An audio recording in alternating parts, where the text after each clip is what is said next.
Good day, and welcome to the USA Truck fourth quarter 2019 earnings conference call.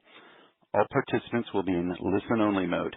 Should you need assistance, please signal a conference specialist by pressing the star key followed by 0. After today's presentation, there will be an opportunity to ask questions.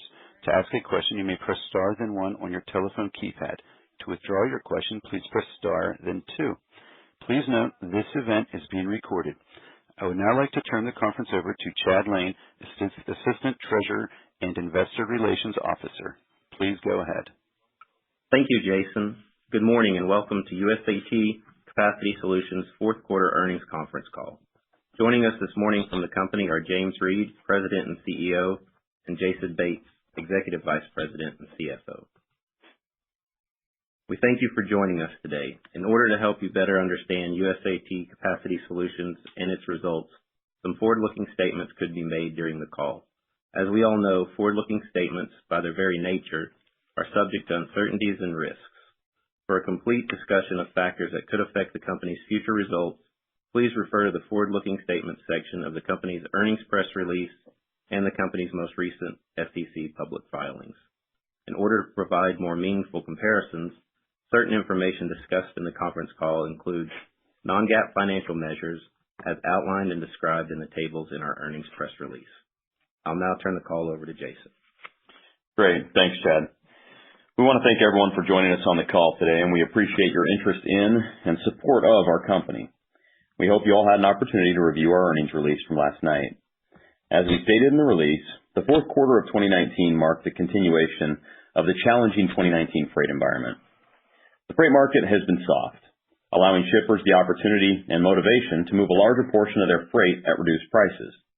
This phenomenon weighed on several of our operational metrics in the quarter and was a meaningful factor in our poor financial performance. Having said that, our team remains focused on the long-term plan we laid out more than 2 years ago. In keeping with that plan, we made several key changes and investments in 2019, in spite of the difficult market, which will position us to benefit when the market pendulum swings back in favor of the carriers. We will talk about several of those changes and investments throughout the call today. We remain committed to the turnaround efforts here at USAK Capacity Solutions and are pleased with the progress we are yielding on many of the structural, systemic issues we inherited when we embarked on this journey. We knew there would be tough markets along the way, but it's not about making short-sighted decisions to prop us up in the downturn. Rather, make the right decisions to ensure success in the long run. If you'll please turn with me to slide number 3, we'll do a brief review of our financial results.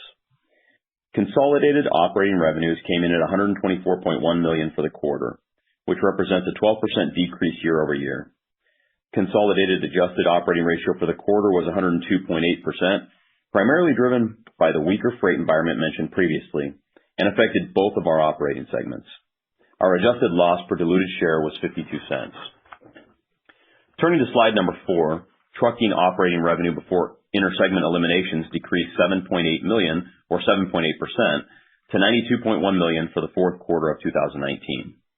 Our trucking segment generated a $2.2 million loss in adjusted operating income and 102.7 adjusted operating ratio for the fourth quarter of 2019. The primary driver of these results was a 21.5-cent reduction in base revenue per loaded mile when compared to the fourth quarter of 2018. The rate reduction also negatively affected base revenue per available tractor per week, which decreased $284, or 8.2% year over year for the fourth quarter. The offset to the rate reduction was an improvement in utilization of 14 miles per truck per week, or approximately 1%, when compared to the fourth quarter of 2018. The aforementioned base rate per loaded mile reduction was a result of increased year-over-year pressure and required participation in the spot market, combined with lower margins in our normal seasonal surge opportunities typically operated in the fourth quarter. Our spot market participation in the fourth quarter of 2019 was approximately 9%, up from approximately 6% for the comparable period of 2018, but down sequentially from approximately 15% figure we disclosed in the third quarter. As previously mentioned, loaded miles per available tractor per week increased 14 miles, or 1% year over year, and our deadhead percentage for the fourth quarter of 2019 improved 120 basis points year over year as well. Our average available unseated tractor count was 6.9%, up nominally from the fourth quarter of 2018. The average available tractor count for the fourth quarter of 2019 was 1,949, which is a 3.5% increase when compared to the fourth quarter of 2018, due in large part to the Davis Transfer acquisition completed during the fourth quarter of 2018, as well as the year-over-year growth in our owner-operator fleet. Turning to slide number 6, we will review the results of our USAT Logistics segment. Revenue before intersegment eliminations decreased $10.8 million, or 24.4%, to $33.6 million for the fourth quarter of 2019. Our logistics segment generated a $932,000 loss in adjusted operating income and had a 103.1% adjusted operating ratio for the fourth quarter of 2019. The primary driver of these results was a lower revenue per load as a result of deterioration in the brokerage market when compared to a robust comparable quarter in 2018. Revenue per load decreased 20%, or $326 per load year over year. Gross margin dollars decreased $2.6 million, or 40.7%, to $3.9 million for the fourth quarter of 2019. Gross margin percentage for the fourth quarter of 2019 was 11.5% versus 14.6% for the comparable quarter of 2018. Load count decreased 5.5%, or approximately 1,500 loads year over year, to roughly 25,800 loads in the quarter. If you'll turn with me to slide number 7, we will highlight some key balance sheet and liquidity measures. As of December 31st, 2019, total debt and lease liabilities were $190.6 million, and total stockholders' equity was $78.2 million. Net debt was $190.5 million, and our net debt to adjusted EBITDA for the trailing 12 months ended December 31st, 2019 was 3.7 times. The company had approximately $55.1 million available to borrow under its credit facility as of December 31st, 2019. I want to take this moment to point out a couple of items and briefly highlight some trends over the past several years. I think it is helpful to look back at the progress that has been realized by this team since we came together in early 2017. As you can see from the charts on slide 6, the entire USAT Capacity Solutions team has done a pretty good job over the past 3 years at increasing EBITDA, which is a proxy for cash flow, as well as increasing liquidity, while at the same time investing in the fleet. We all know that 2018 was unusually strong and 2019 was unusually weak. But in spite of the fact that we are currently in a weak point of the cycle, the trends in each of these categories are all much improved from where they were when we started this journey. Additionally, during this time, we've invested in our technology and information systems and have expanded our terminal presence. Finally, I want to remind people that we amended and extended our revolving credit facility in the first part of 2019, further enhancing what was already one of the better facilities in the industry, as it has minimal restrictive covenants, with FCCR and liquidity being the only key measures. So in summary, in spite of the significant headwinds our industry and our company have experienced in 2019, we feel the team has made the right long-term decisions along the way to place USAT Capacity Solutions on firm footing, so that we are positioned to accelerate profitable growth when the market turns, which most of us are expecting to happen at some point in 2020.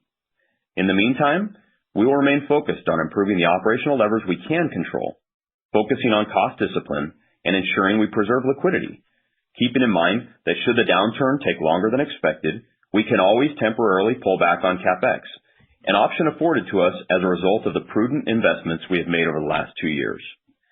So with that, I'll now turn the call over to James for a discussion of the business and go-forward strategies. Great. Thanks, Jason.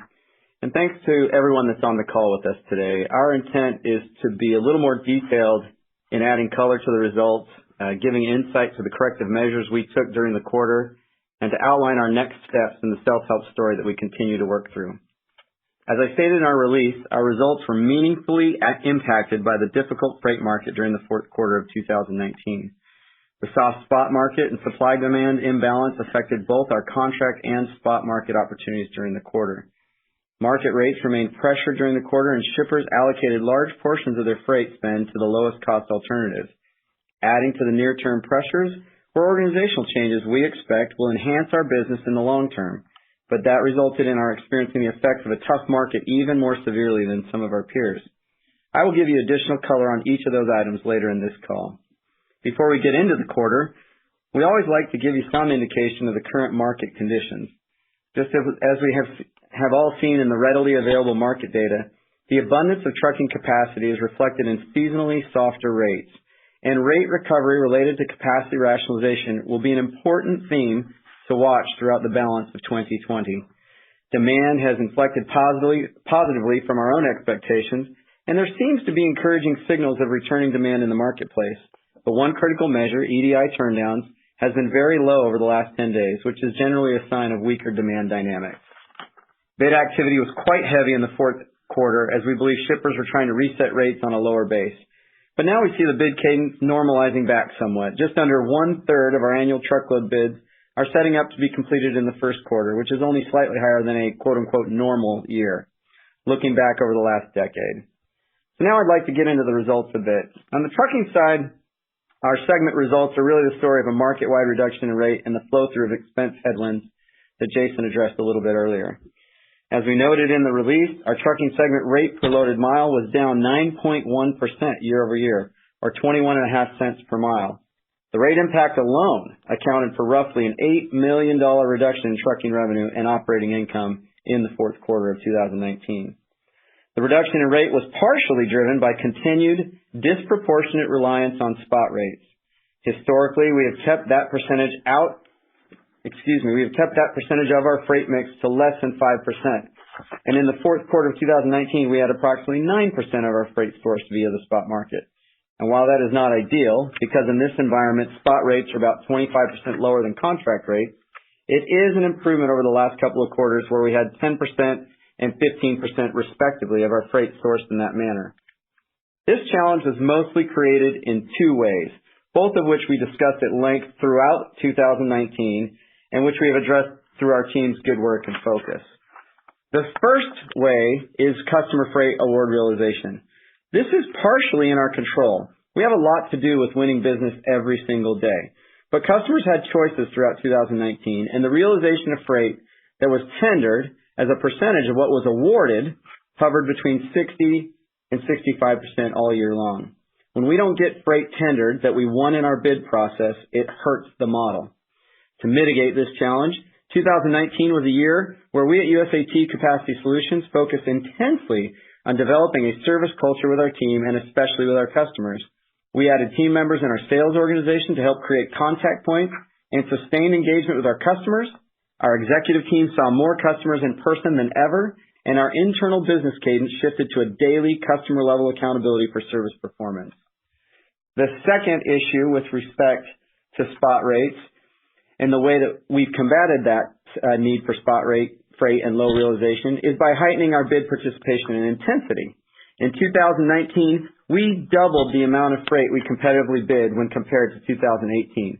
For some perspective, that was an increase from 6.6 million loads bid in 2018 to 9 million loads bid in 2019. That's a 110% increase. And to be clear, we are targeted in the bid activity to lanes that comport with our network design imperatives. We never bid freight for fun. It's always with the express intent of improving the network. The remainder of the rate per loaded mile reduction was driven by broad-reaching market moves that impacted the entire industry. But as a reminder, when our team took on the opportunity at USAT Capacity Solutions, the company's rate was perennially the lowest in the public peer set. We now have a rate result that reflects one of the top price positions in the industry. Our rates, therefore, will tend to move with the industry peers now more than ever. The year-over-year revenue decrease was partially offset by the improvement we had in utilization that Jason discussed earlier. We want to be clear that we are not in the mode of expanding capacity by adding trucks. That is not our plan in the current environment. While we are pleased that utilization improved, we know there is more opportunity ahead in utilization and look forward to further improvement. We also improved our deadhead percentage 120 basis points, again, showing our discipline to keep trucks in our network despite almost 9% of our loads coming from the spot market. Some highlights in the quarter in the trucking segment include the Davis transfer performance and our dedicated business performance. These are both included in the trucking segment results as we have interdependency in our tractor, driver, and trailer resources. But these businesses both performed, despite the challenging market, at near best-in-class performance levels. This ray of light provides two important points. The first is that the dedicated business provides insulation in volatile times and consistently earns acceptable returns. This business performed almost exactly as well as it did in 2018. And second, that regionalization, which we consider Davis to be a near perfect proxy for, creates the visibility, ownership, and focus that can produce acceptable returns and profits even in the toughest environments. All in all, as rates improve and our execution continues to gain traction, so will segment results.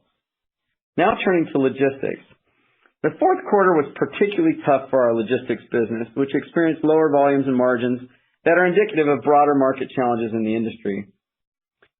The challenges Jason mentioned were broad-based, as revenue per load was down 20% over the period, and gross margin was down 310 basis points year over year. In plain terms, price was down, and the spread between price and capacity costs was the tightest we have ever seen. Faced with that environment, we made an intentional choice to eliminate lost leader freight. We just couldn't justify losing more money to support freight that was being moved in the market at negative contribution margin. This choice had a direct impact on our volume in the quarter and, frankly, in the year. We're not convinced that gaining a critical mass of unprofitable freight is the right strategy for us in this market where customers move quickly between lower cost options. We have studied this market closely and have come to believe that typical down markets in the brokerage space have generally been supply side issues. And while there is no doubt that there is excess supply, i.e. capacity in the market today, we have also come to realize that what we are seeing is exacerbated by the number of brokers competing in the market and a demand side issue as well. By our estimates, the number of licensed brokers has grown 40% to over 18,000 licensed brokers since 2009, which creates a hyper-competitive and in some cases irrational competitor set. And there are many outside sources that have documented the soft demand measured in load count or loads per available tractor. Think about what that means. We have oversupply, low demand, and more competitors than ever in this low margin environment. And so with that backdrop, we see two really distinct approaches to this market. One, gain critical mass at any cost. The second is hold fast to develop margin opportunities where they exist, preserve relationships, and lower transaction costs to remain relevant until the supply-demand equation balances out. The first option to us is a bit like the time-honored question of, why don't you wrestle with a pig? And of course, the answer is, because you both get dirty and the pig likes it. We don't have the profit headroom or funding to pursue that path. So we're taking the latter path, which is to say we're focused on increasing efficiency, lowering execution costs, improving capacity networks, and mining profitable freight. We believe we'll be able to leverage those competencies going forward with our existing relationships to garner profitable freight as the logistics market improves from this current cold front. Some of the things we're doing to execute on this strategy include, first, partnering with outside technology firms. These firms use tech to automatically match freight to carriers and use artificial intelligence and continuous learning models to optimize the experience for our third-party capacity providers. That lowers the transaction cost. The second thing we're focused on is improving capacity networks. This is code for creating efficiency and network options for third-party carriers. We're bringing meaningful insights to the carrier base so they can be more effective and profitable. When they are making money, so are we. And finally, increased presence in high-touch freight. I don't want to say too much here other than low-intensity freight isn't so profitable. We're really good at adding value to supply chains where there are higher touch needs, and we intend to focus some of our efforts here.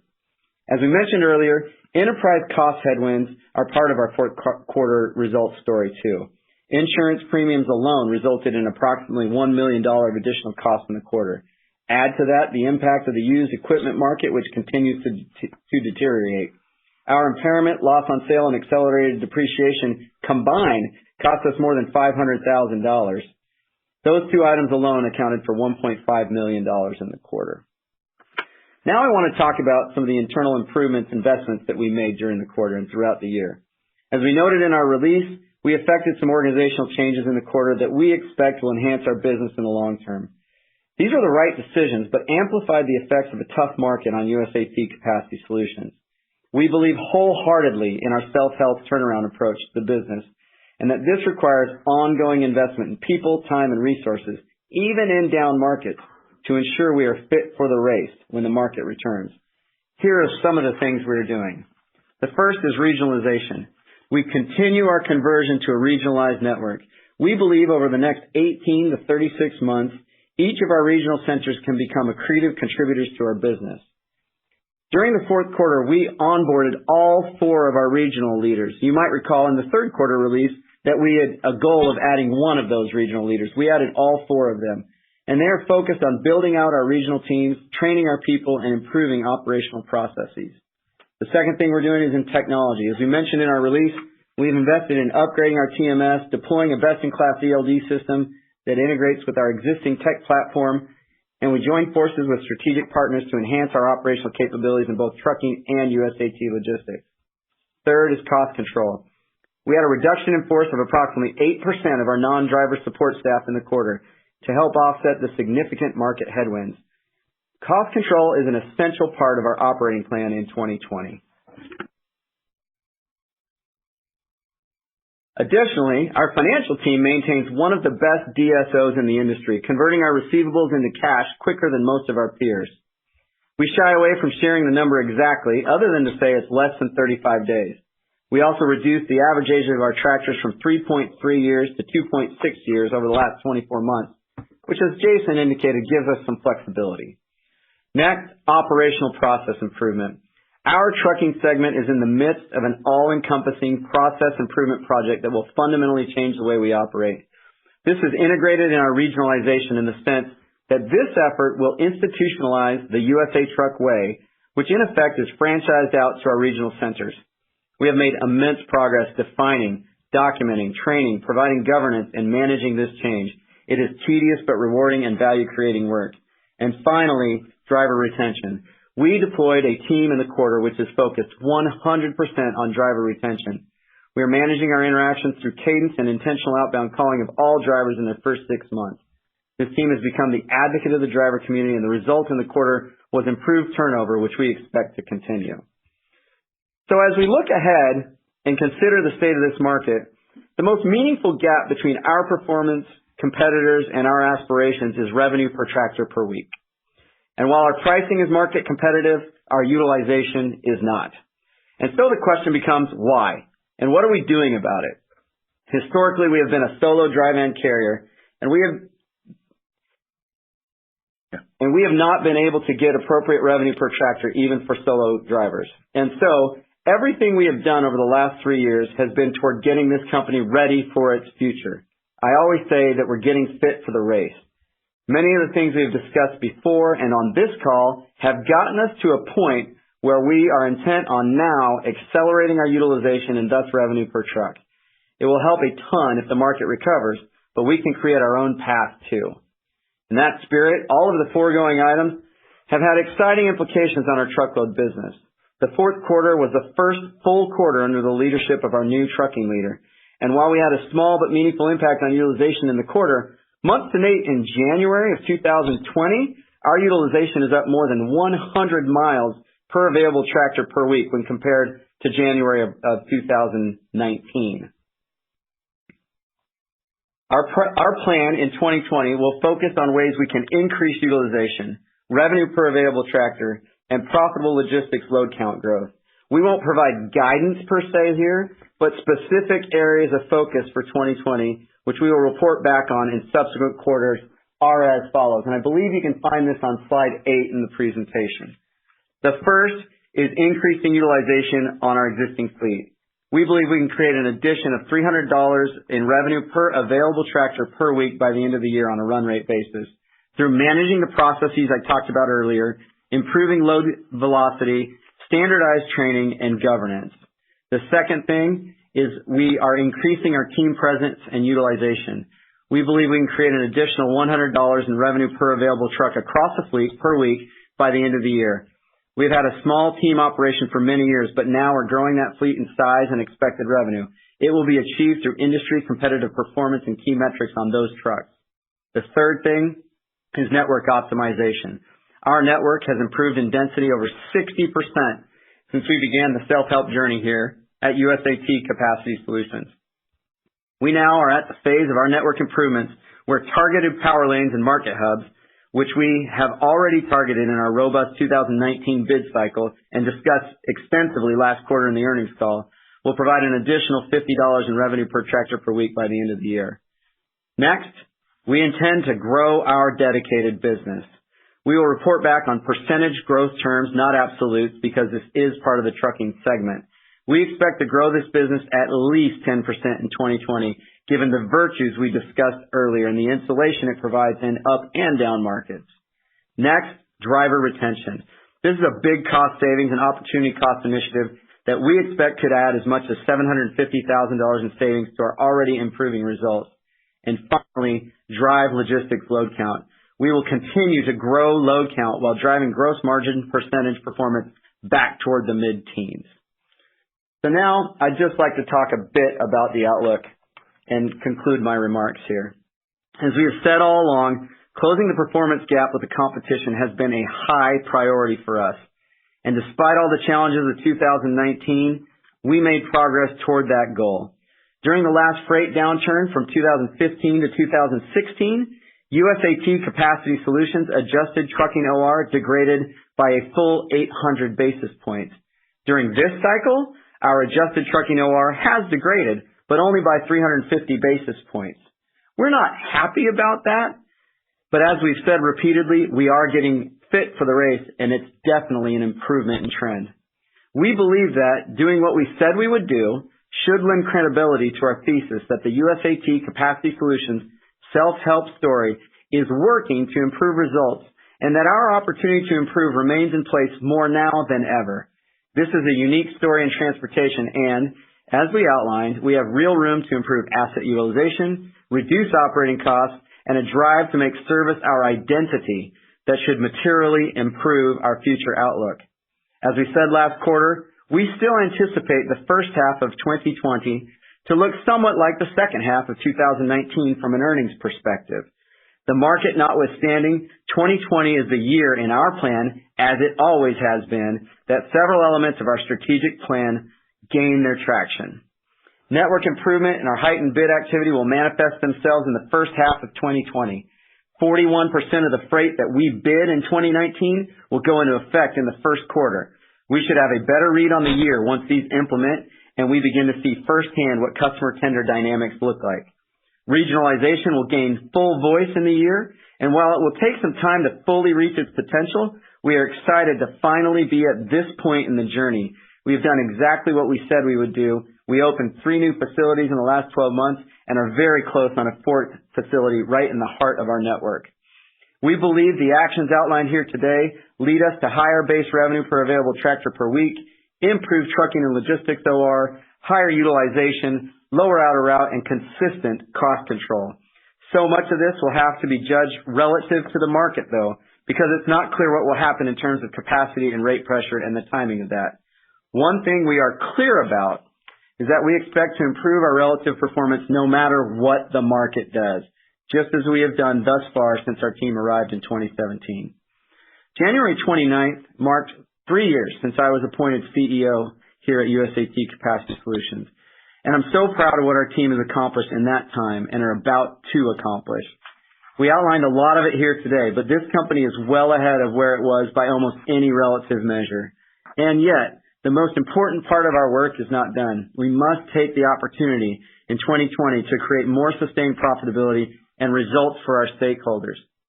The world lost Clay Christensen last week. I was honored to know Clay. He was merely an acquaintance to me, but an impactful one at that. But early in my career, I was able to be near him when he advised our company. He once wrote, quote, "If you defer investing your time and energy until you see that you need to, chances are it will already be too late," end quote. I hope that what we are portraying is that we are making the right investments now in areas that will yield rewards later, in the right areas with the highest return. We're not deferring, we're advancing. And the early indications are clear that this team has made and expects to make great progress over 2020 and the years beyond. Just as a quick FYI, Jason will be attending 2 sell-side conferences in South Florida the week of the 10th. If you're there, we'd invite you to schedule time with him. Otherwise, for further questions that you might have after the Q&A session, please feel free to contact Chad Lane or Jason to schedule a call. So, Jason, with that, I'll turn it back to you for questions. We will now begin the question and answer session. To ask a question, you may press star then one on your touch-tone phone. If you're using a speakerphone, please pick up your handset before pressing the keys. To withdraw your question, please press star then two. The first question comes from Jason Seidel from Cohen and Company. Please go ahead. Hey guys, this is Adam on for Jason. I just wanted to ask, first of all, you guys talked about the different initiatives this year, and so I just want to double check. So between the $300, $100, and then $50 per week, it would be a $450 run rate by the end of the year, or are some of those overlapping initiatives and it won't total up to a $450 per truck per week? No, you got it right the first time. So these are all separate initiatives, and in calculating the impact to our revenue per tractor per week, they're isolated, and so you can add those up. Obviously, you're not asking this, and we're not here to talk about our peers, but when we look at our peers, one of the main distinctive factors is that many of them have operations that are able to put more miles on the trucks and therefore more revenue. And we just know that that's where we've got to go next, and so we are. Got it. No, that's really helpful. I guess my second question, I want to ask a little bit about the sequential change 4Q to 1Q. Obviously, market has been tough in 2019. I'm not the first person to say that, but the 1Q OR, 1Q 19 OR versus the 4Q 18 OR, it's about a 600 bips, worse. And so I just want to ask what your expectations are for that sequential move going into 1Q 20. Obviously market's still soft, but, with some of the initiatives you guys are doing, what that sequential OR change may look like. You want to answer that one? Yeah.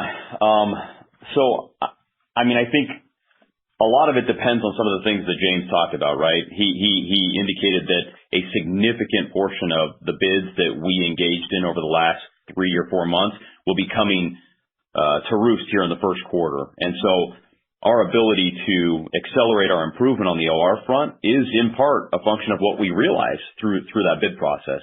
And so that's something that is a little bit of an unknown right now. We are cautiously optimistic about what it might mean, but I want to be cautious to not overcommit and under-deliver either.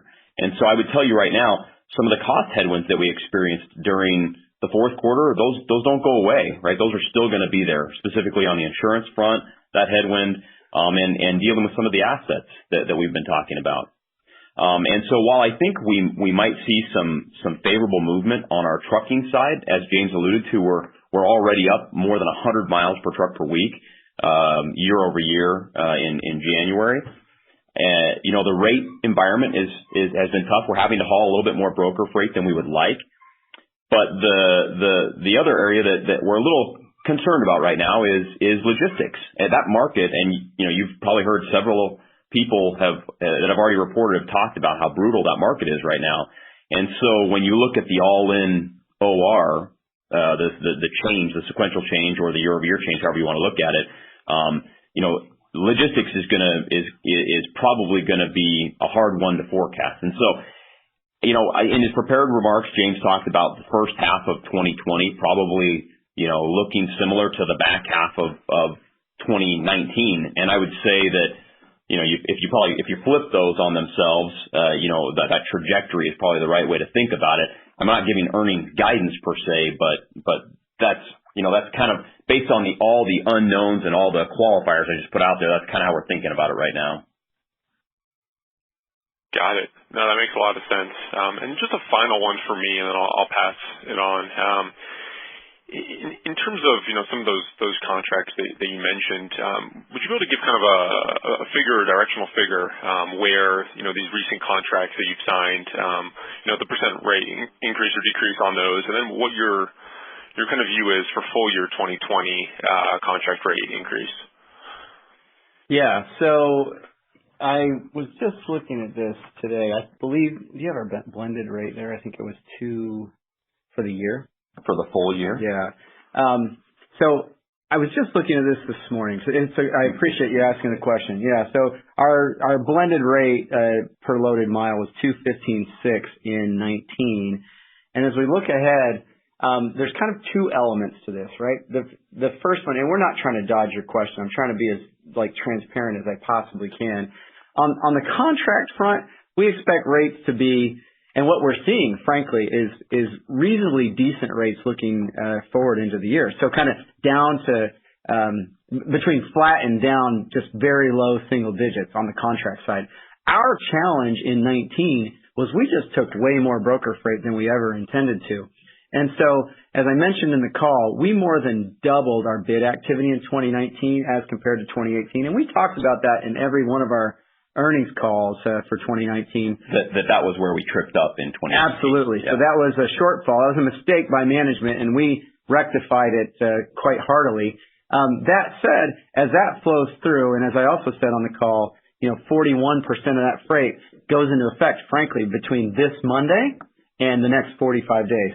So we expect, given the win rates that we see and a conservative realization rate like we saw last year, that we have a significant uptick in contract freight coming that's at 0 to down 1.5%. Now, that said, if we get the freight we think we're going to get, and by so doing, don't have to rely so heavily on brokerage freight like we did in 2019, you will see a weighted average impact that could in fact see our rate go up year over year. On the year. On the year. So I would think about it kind of flat, relying on two things. Pressure on contract rates, but a mix that's more tilted toward contract rates, because we want to get back to having less than 5% of our freight in the spot market. Is that helpful? Yeah, no, that's extremely helpful. And really appreciate the time, guys. Thank you. Yeah, no problem. The next question comes from Jack Atkins from Stephens Incorporated. Please go ahead. Hey, thanks, guys. Good morning. Thanks for taking my questions. Hey, Jack. So I guess, could we just go back for a moment, James, to the commentary on January? I was a little bit confused just listening to the prepared comments, because on one hand, it sounds like you're seeing things kind of tick up, and you referenced a moment ago miles per tractor per week are improving, but then you referenced in the last 10 days maybe things kind of falling off some. So could you maybe just kind of talk for a moment about what's happening in January from a market perspective, what you're seeing there? Yeah, really great question, and it's so dynamic. I mean, and I'm going to add in some data points here that even Jason hasn't heard yet. So everything we said there was absolutely true. We've seen an uptick in freight in the month, especially compared to prior Januaries. In fact, in our trucking segment, and we don't want to get in the spot where we're reporting financials by month. We're never going to do that. But just on a revenue basis in our trucking segment, this January is the highest revenue we've had in the trucking segment in the last 5 years. So it's setting up pretty good that way. When we wrote these comments, the EDI turndowns had bottomed out. It was an indicator that freight was kind of softening. But just this morning, we have a daily operations meeting every morning at 7:30. And as we were going through the freight, we see a bunch of markets that are filling up with customer freight. And so it's a little bit of a bipolar market is probably the best way to describe it. That said, I would not model big profitability upsides because of that for a couple reasons. The cost headwinds we described, the revenue, relative win compared to the prior 5 years isn't enough to overcome the cost headwinds. And probably the more important thing, I mean, these last few quarters, it's the first time in the history that we have that our logistics business hasn't delivered profits.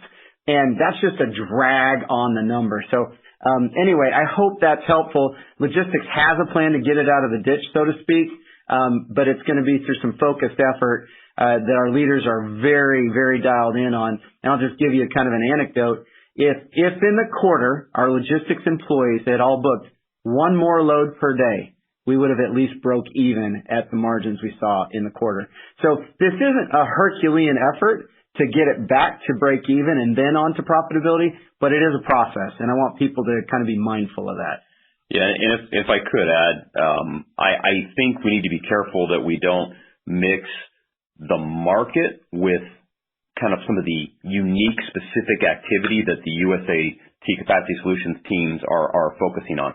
So, for example, we're up 100 plus miles per truck per week this month, but some of that is just these guys bird dogging things and going and finding freight that they've got to find. And sometimes it's not the highest rated freight out there, which, even though our revenues are up, we are seeing some rate pressures here in January because sometimes we want to move trucks. We want to get drivers where they need to be, position them for that next head haul load.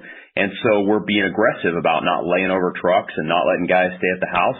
And kudos to the ops team for doing that. But it is a little bit of a headwind from a rate perspective relative to what we would like to see. Now, our earlier comments about all these bids coming on, hopefully that will help so that we're not having to go to the spot market or broker market and take that freight, and we can instead replace it with contract freight that's going to be more ideal and better rated. But, those are some of the unique things that are going on here in January.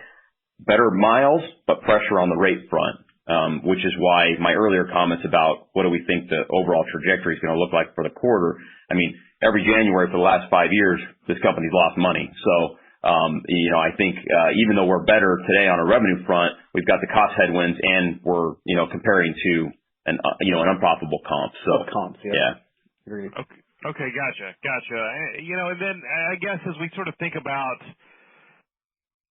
the trajectory of the year here, it's been pretty tough as we sort of watch results, kind of really have a lot of pressure on them as we move through the course of 2019. And, obviously it's seasonally very challenging here, especially in the first quarter. But, when I hear your comments about the, efforts you're taking to improve the profitability of the business and, the hope that should show up in the first half of the year, there seems to be a little bit of, some caution in your voice, and I don't know if that's a function of what happened in 2019, but, if these initiatives don't materialize, I guess what's the contingency plan? And then secondly, I guess why wouldn't it work? I guess I'm just trying to understand why wouldn't you see a significant improvement in profitability beginning in the first quarter as these bids go effective? Yeah. So sequentially, we don't have a crystal. I totally know what you mean. I think I'm going to try to address it, and then if we miss the mark, just put us back on track. We got a couple things. We have the best operator that we've had in the recent history of this company. He's a great teammate. He's humble.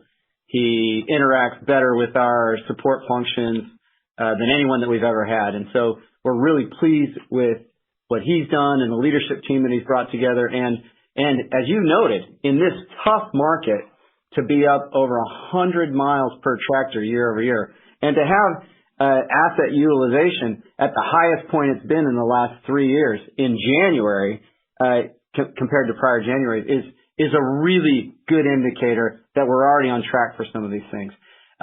Some nuance, maybe things we don't talk about a lot, but you can find this by, getting on our website or posing as a driver. We just introduced, and it's starting this week, industry competitive team pay. It sounds ridiculous, but we've never had that before. And we didn't focus on it because we were trying to fix our team operation. We also had a pay anomaly where trained drivers basically stayed on a training pay scale for a year, and we were losing them at 90 days because they'd leave us to go to competitors where they got paid as experienced drivers. We changed that this week too. And so all of these things combined, we've got the ops team already proving that they're adding miles at a pretty good clip. We've got the regionalization coming down the pike, which naturally adds more miles because you've just got more scrutiny. You got a smaller fleet shepherded by, a single leader. We're adding team trucks. We've got trainer fleets that we already have that we need to get more miles out of, so we're managing those more diligently. All of those things combined, we don't have a contingency plan for that because that's just what good operators do. None of those are unnatural acts. They're all things that our competition does today, and we just had to get right and get our regionalization pattern ready to go so that we could deploy it, and now's the time. Yeah, and so just to add to that, I guess from my perspective, I agree with everything James just said about and we talked about the operational levers that irrespective of the market, we're going to go after and we're going to pull this year. The difficult thing is, I mean, if you look year over year, we were down 21.5 cents in our rate per mile. And that's, that's tough. James has been kind of banging this drum around our building. I'm going to beat him to it before he says it. But I mean, if you just take that 21.5 cents and apply it to the miles, if what's the phrase? If it's or Fifth and butts or candy and nuts, it'd be Christmas all year long.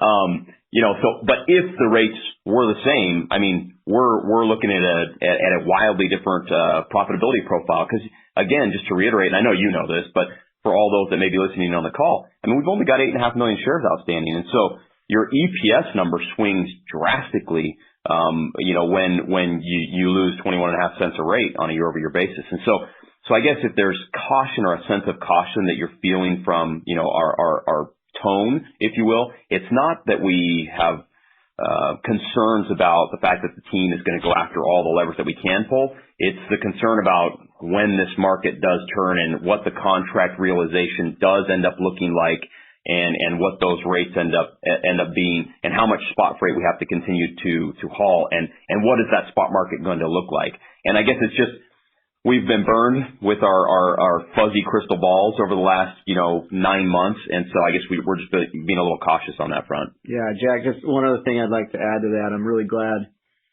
that Jason alluded to it. The main theme that I hope you got from our prepared comments that should be that even though we face, just like everybody else, an incredibly tough market, we got our process improvement in place. We got our leaders in place. We developed our regionalization model. We moved forward. We're investing with our time and resources, even in the face of the headwinds, and we will do the same thing in the first half of this year. And as Jason kind of alluded, the hesitation is, and when and if the market turns, because it always does, that's just the part that we don't know. We don't know when that's going to happen. I know everybody's saying that it's second half. I don't know who their staff economists are that figure these things out. I'm being facetious. Nobody has that. They're just guessing. But it could be June. It could be produce season, which we really didn't have any to speak of last year, or it could be 9 months from now. It doesn't matter. We're just going to keep improving and beating our cadence, so that when we're in tough markets, if we have more revenue per tractor at the rates that we currently have today, we should be able to get this thing to where we're still operating in a profitable kind of mid to high 90s OR in pretty short fashion. I'd say within a year or so. So that's where our head is. Okay, gotcha. And then last question, and I'll turn it over. But within the logistics business, it sounds like there's opportunity for higher levels of utilization per employee. And is there a chance to maybe do some restructuring there so that you can gain better efficiency? Because it's unusual to see a logistics operation where you typically think about high amounts of variable costs in terms of the operating model lose money. I guess what's the plan there to get that back to profitability?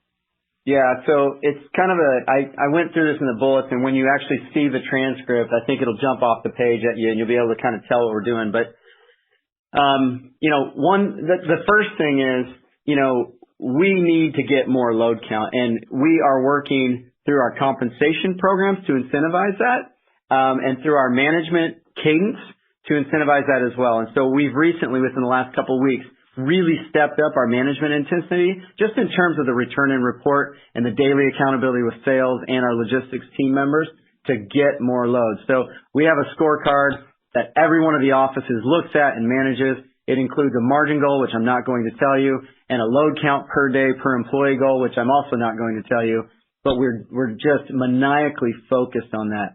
One of the things I did not say in the prepared remarks is that we are looking as well at ways to reduce the transaction costs. I actually did say that, and we're doing it through some partnering with outside firms, but we're also looking at taking some of our expense structure for more of the clerical type portions of the job to lower cost geographies, offshore type geographies, and upscaling the jobs for our value added people who are doing capacity matching, so that instead of fishing for capacity, they get proposed capacity solutions, and then they optimize for the right, most profitable one. So your question, I think, alludes to, well, what are some things to reduce transaction costs, and what are some things to increase throughput? Those are the things we're doing. It just comes down to blocking and tackling. And as I said, our logistics team, if every person had booked one more load per day in the quarter, they would have at least broke even. So,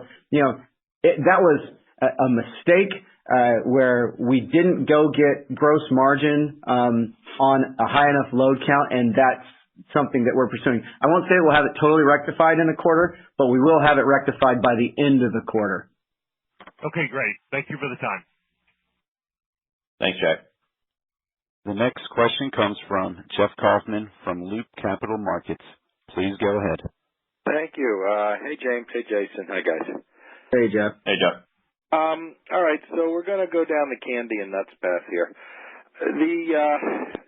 It's easy to throw stones after the fact, but if you look back to the Analyst Day we had back in the spring last year, and the plan today seems a little different from the plan then and how you're executing, what did we not catch in time? And was that a systems issue where your numbers weren't giving you the right data? Was that just not recognizing the market? And I guess, looking at kind of what you're doing, what makes USA Truck unique in the market? What special thing do you have going for yourself? And I've heard the plan on how we get back to where we need to be, but how should we have gone about this differently, and kind of how do we get back to where we are outside of these fixes that you have on the table right now? Yeah, so look, it's a highly commoditized market, and in the truckload space in particular, the differentiation that anybody has is the service and offerings that they provide. On the straight truckload space, honestly, the best advantage we have is our customer base. We have loyal and long-lasting customer relationships that we value and that they value. And from a kind of commoditized market, I'll just go back to what we said all of 2019, and I feel we've finally rectified, and we admitted it was a management mistake.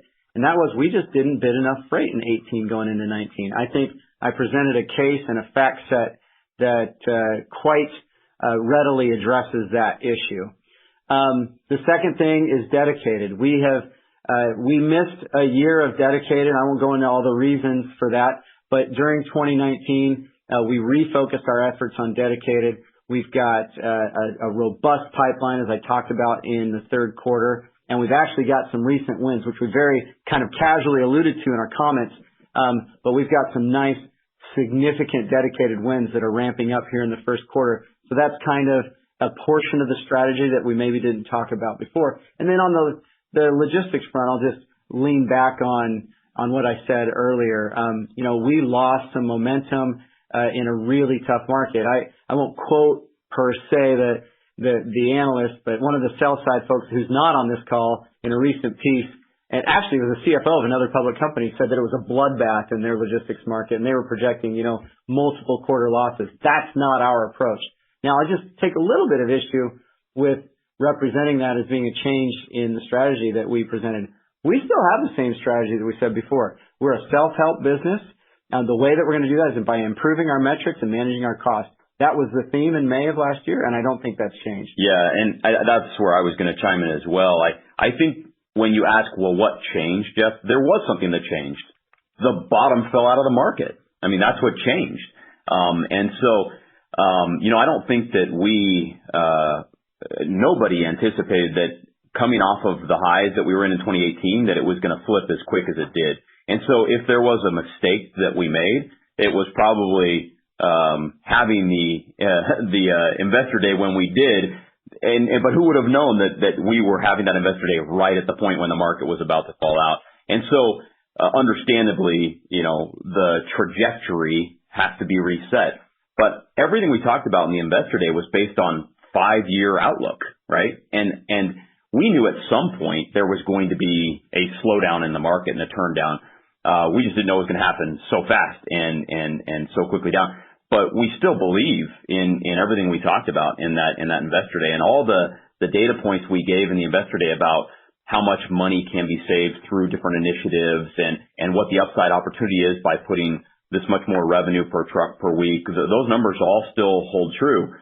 It's just, as James alluded to, we're in a commodity market, and the ifs and buts, comment, when you lose 21.5 cents a rate, you got to reset it's a step function down, and then you got to build from there. And that's where we're at right now. Does that answer your question? And it's a fair point. You're right. The Analyst Day was about utilization and increasing rev per tractor and some of those other initiatives. You highlighted that you renegotiated the credit line, and you have the credit support and the liquidity that you need for the environment. Do you have the fleet that you need? Do you have the technology that you need? And kind of how should I think about capital spending? You mentioned you can always pull a lever and scale back, but where are you on fleet? Where are you on technology? And how should I be thinking about cash requirements for the next year or two? Yeah, so I'll hit real quick the fleet. We have been making investments. You saw in our prepared comments, we talked about taking the average age of the fleet down from 3.3 years to 2.6, 2.7 as of the end of the year. So in 2 years, we made that kind of an improvement. We've made a lot of investments on that front, on safety, technology, and all those kind of things. We've also made investments, and I think James may touch on this in a minute. This year, we spent a lot of time making investments in our operating systems to try to help our operators be able to be more efficient so that we can realize some of those utilization improvements that we talked about. So that was places that we made investments this year. We talked about the terminals. We haven't gone out and spent millions and millions of dollars on buying terminals, but we are acquiring, different, whether it's property or leasing facilities that are available out there to get ourselves a presence in the market so we can start pulling some of the over-the-road spend in-house. Those are all investments that we made this year. So back to your question about CapEx, we are, this is very preliminary, hasn't been final, blessed by the board yet, but we're thinking we're probably going to be in the $20 to $30 million range for net CapEx in 2020. Now, I will tell you, we have a lot of flexibility in that number, given where the average age of our fleet is and some of the investments we've already made. If we need to pull back on that this year, if the market takes longer to recover than we would like, we will absolutely do that, and we have the flexibility to do that. But sticking with the theme of, hey, we're trying to make the right long-term decisions. We don't want to, make short-sighted decisions just to prop up, a current period when we're really looking at what's the best long-term decision. But we do have to be mindful of liquidity, mindful of investors, mindful of earnings, and so those are all things that come into that decision matrix. James, anything you want to add? No, that was great, actually. Just one thing on the technology front, kind of a unintended but super cool byproduct of the ELD changes. We were on the AOBRD grandfather, and so we changed over to ELDs last year. And it was interesting, and again, I won't name names, but one of the technology providers who was in our trucks did not have a robust roadmap, and in fact had no way to upgrade the unit that we had in our trucks. And so when they came to us and said, hey, it's time for ELDs, we said, hey, if we're going to have to replace your unit, that to us makes us product agnostic, and we're going to do an RFP to the market. And so we went out, and I would argue, and the reason I argue this is we talked to customers. We've actually talked to some vendors who are really excited about working with us. We came up with a unique solution. So we use an in-cab tablet that's connected to a puck device that's under the truck. It has our own customized kind of ELD application that runs on the tablet. It's incredibly cool. It's incredibly flexible. It meets all the compliance standards. It's been certified, and yet it allows us some flexibility in working with outside technology partners that I think our competition, at least based on the interactions I have had, don't have. And so no news to report today on that, but it's just an example of us being having some foresight and thinking, a few years down the road in ways that we can use technology that's required from a regulatory standpoint to give us an advantage in the marketplace. So a lot more to come on that in the future. Yeah, and I would say, just so that nobody gets the wrong impression, we were very cost conscious as we went through that implementation. So I don't want anyone to think that we're out there spending gobs of money because, we want to have tons of cool tech. We made sure that there was an ROI there and that we were getting the best deal. Yeah, and it was an appropriate price in the marketplace. Yeah. So good point. All right, guys. Just one detailed question, then pass it on. Thank you for your answers. Jason, you went through a lot of numbers quickly, and I heard a $1.5 million number. Did you discuss kind of one-time or short-term oddity items? I know you talked about the $1 million increase in insurance, and it was amazing that you held insurance costs flat, I guess, on a year-over-year basis with that. But was there severance? Were there impairments? Were there write-downs? Was there anything kind of non-operating or unusual that was in the numbers this quarter? Yeah, good question, Jeff. I'll hit some of those real quick. So, we did, as James alluded to, we had an 8% reduction of our non-driving staff in the quarter, which resulted in $122,000 of severance. We have our normal customer amortization of acquisition related intangibles associated with Davis. That's $340,000, but we call that out every quarter. We did have an impairment on some let's just say assets that have depreciated in the market's eyes in value relative to some of their peers' assets. By assets, you mean trucks? Yeah, trucks specifically. Yeah, thank you.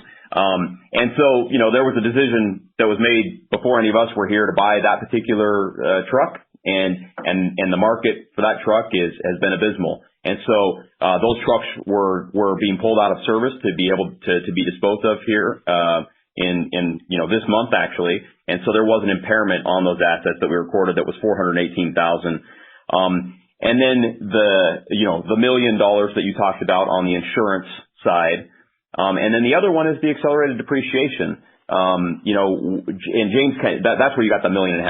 We recorded, in addition to the $418,000 of impairment on some of those assets that I just alluded to, there was an additional $100,000. I won't get my controller will literally wring my neck if I give an exact number, but there's $100,000+ in the quarter of accelerated depreciation that we took just because we want to make sure that we're doing the best job that we can to match expected asset values at the end of useful life to what the market is going to be.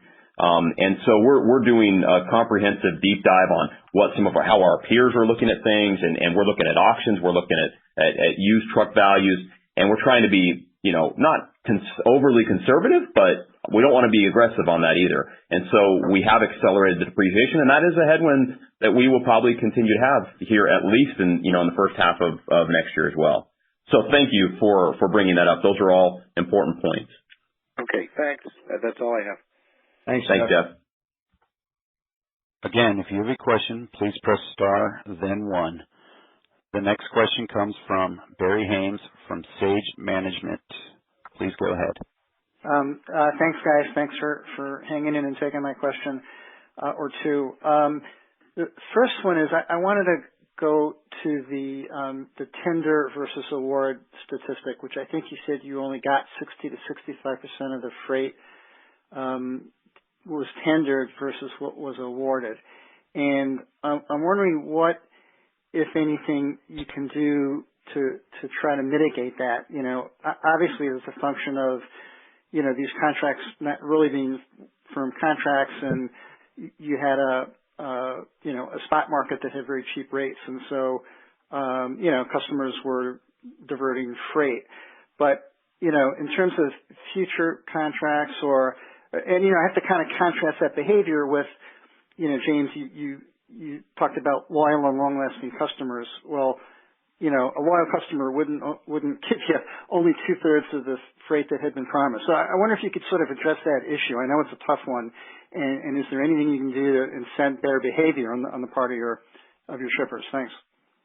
Yeah, no, it's a really excellent question. So you're right. We only have a handful of customers that we really consider as strategic partners, who come to the table in a price environment like this and work together with us to ensure that we receive via tenders the freight that we were awarded. We have other customers that I would say are pretty loyal. They've been customers for a very long time, but are very price sensitive and they pull freight. But that's not the entirety of the dynamic.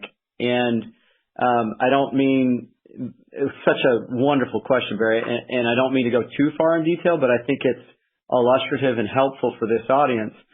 The way that this works is customers have, multiple ship or carriers in their routing guide, and historically, when customers tender freight to carriers reject a portion of that freight. And when it's rejected, it moves down the routing guide to the next carrier and the next carrier and the next carrier. So for example, in 2018, we received throughout the year, depending on the quarter, between 80 and 90% realization on our freight. And so that's what happens in a really tight year when people are playing the spot market, they're declining first tenders, it's called first tender acceptance, and the carriers are trying to get better prices in the open market. And that creates an environment where you get higher realization. This last year, because of the market, tender acceptance rates were at all-time highs. When we would go to customers, we'd have customers tell us that anywhere between 95 and 98% of their first tenders that they send out to carriers were accepted. And so there's none of that kind of waterfall effect of that freight moving to the next carrier in the routing guide. So that's kind of the dynamic there. The really insightful part of your question is, well, is there anything you can do about it? Yeah, there's absolutely something we can do about it. The number one thing that we can do is be the absolute best service provider that we can be with our customers. We are focused on that. We have 5 corporate objectives each year. I'll share them in our next quarterly update with each of you. But one of them this year is to make service our identity. As we provide high levels of service, you naturally get higher realization. That's one. 2 is we stick to our network strategy. As we get denser and denser and denser freight, I've always said the densification of freight is critical to this business. You start to, frankly, develop economies of scale in lanes where the customers are more naturally suited to tender you the freight. And finally, and this one might sound a little capitalistic, but finally, when we do get freight from customers that was rejected by another carrier, and I said this to the sales team just this morning, because we have a lot of freight that's coming on, frankly, I think because of Super Bowl Sunday, we're getting a bunch of customer freight. I said, go accept the freight, go service the freight, and then make sure no one else ever hauls that freight because we want it to be ours permanently. And so it's kind of a 3-headed monster, but that's how I think about it. Is that helpful, Barry? Yeah, that's great. And then one other question.